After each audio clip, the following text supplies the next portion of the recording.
যাদের স্বামীরা খাইতে বসে শুধু রান্নার দোষগুণ বিচার করে বলে লবণ হয়নি, তেল হয়নি, হলুদ হয়নি, ঝাল হয়নি, তারা কি করবেন জানেন? তারা এই যে আমার মতো সব কিছু গুছাইবেন, সব কিছু গুছাইয়ে স্বামীর হাতের গড়ে দিবেন আর স্বামীরে বসাইয়া দিবেন আর বলেন যে আচ্ছা আমি তো প্রতিদিন রান্না করি, তোমার তো স্বাদ হয় না, তো তুমি আজকে একটু রান্না করো, রান্না করে কেমন স্বাদ হয় আমাকে একটু খাওয়াও, তাহলে তোমার মতো করে আমিও শিখে নেব।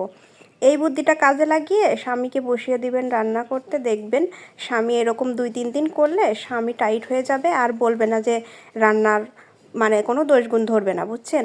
তো যাই হোক, আমি এই যে সব কিছু মশলা কাটাকাটি করে বাটাবাটি করে সব তার হাতের গড়ে গুছিয়ে দিছি।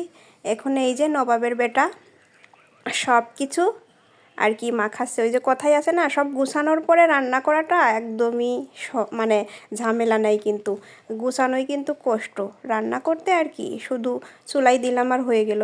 সে আবার আজকে বলছে আমি একটু নতুন নিয়মে রান্না করব, সে নাকি সব কিছু মাখিয়ে দিয়ে রান্না করবে। আসলে মাখিয়ে দিয়ে রান্না করলে ভালো হয়, তো আমি আবার মাখিয়ে দিয়ে রান্না করি না, মাঝে মাঝে করি, মাঝে মাঝে করি না, আমি একবারে মশলা কষিয়েই করি। তো যাই হোক, সে কিন্তু সুন্দর রান্না করতে পারে, শুধু রান্না না সব কিছুই সুন্দর পারে।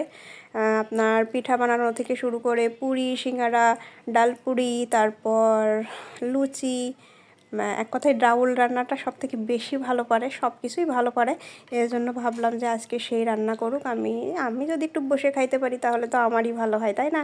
সে শখ করে রান্না করছে, করুক। তো তার এই যে সব কিছু গোছানোর পরে সে সব কিছু ঠিকঠাক মতো দিচ্ছে, আমার কাছে আর কিছু শুনছে না, আমি আর কিছু বলছিও না। আমি বলছি আচ্ছা আজকে আমি দোষগুণ বিচার করব খাইতে বসে। তো যাই হোক, রান্না করুক, রান্না করে খাওয়ার পরে দোষগুণ বিচার করে আপনাদের জানাবো, হ্যাঁ, যে কেমন হয়েছিল। সে সব মশলা টশলা গুছিয়ে দিয়ে রান্না করছে, খুবই ভালো। এরকম মাঝে মাঝে যদি স্বামীরা একটু রান্না করে বোর খাওয়ায় তাহলে কিন্তু ভালোই হয়, তাই না? খারাপ হয় না। আবার এই যে আমার একটা ক্যাসেট আছে, আমার ক্যাসেটকে জানেন? আমার ক্যাসেট হলো আমার ছেলে, সে আবার একটু চিল্লাচিল্লি চাপাচাপি এসব করতে পছন্দ করে। তাকে নিয়ে এই যে ভিডিওটা তার স্ট্যান্ডে লাগিয়ে দিয়ে আমি যে কতবার তাকে থামানোর চেষ্টা করছি, এদিকে গেলে ওই দিক থামে না, ওইদিকে গেলে ওই দিক থামে না, মানে একদিকে গেলে আর একদিকে উল্টা পাল্টা শুরু করে দিয়াই। আসলেই পোলাপানের এসবই কাজ, তারা এরকম করতেই ভালো পছন্দ করে। এখন এই যে সব মশলা দিয়ে যে সে মাখাচ্ছে, আবার অনেকেই বলবেন যে বাঁ হাত দিয়ে ভাই মাখাচ্ছেন, আসলেই না, এটা হলো সেলফি ক্যামেরা, সেজন্য কিন্তু বাঁ হাত মনে হচ্ছে ডান হাতকে।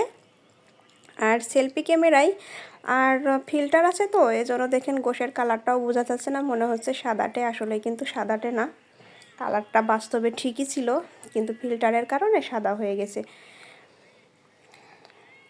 সুন্দর করেই মাখাচ্ছে। যাই হোক, মাঝে মাঝে ভালোই লাগে আমার স্বামীটা এরকম মাঝে মাঝে রান্না করে খাওয়ায়। এর দিক থেকে বলতে পারেন যে আমার কপাল। আসলে আমাদের ফ্যামিলিতে সবাই রান্না করতে পারে, আমার শ্বশুর রান্না করতে পারে, আমার স্বামীজান রান্না করতে পারে, দেবরজান রান্না করতে পারে। আবার আমি তেমন একটা রান্নায় শুধু নর্মালি শুধু আমি আর আমার শাশুড়ি আর মনে করেন ছেলে যারা আছে না, ওই আমার শ্বশুর আর শ্বশুরের 2 ছেলে, এরা আবার রান্নায় পারদর্শী ভালো। এরা এই যে রান্না করে রান্না বসিয়ে দিয়েছে। এখন এই যে গোশটা কষাবো, রান্নাটা কিন্তু ফুলফিল দেখাতে পারলাম না, কারণ আমার ছেলের জন্য আমি ভিডিও করতে পারিনি।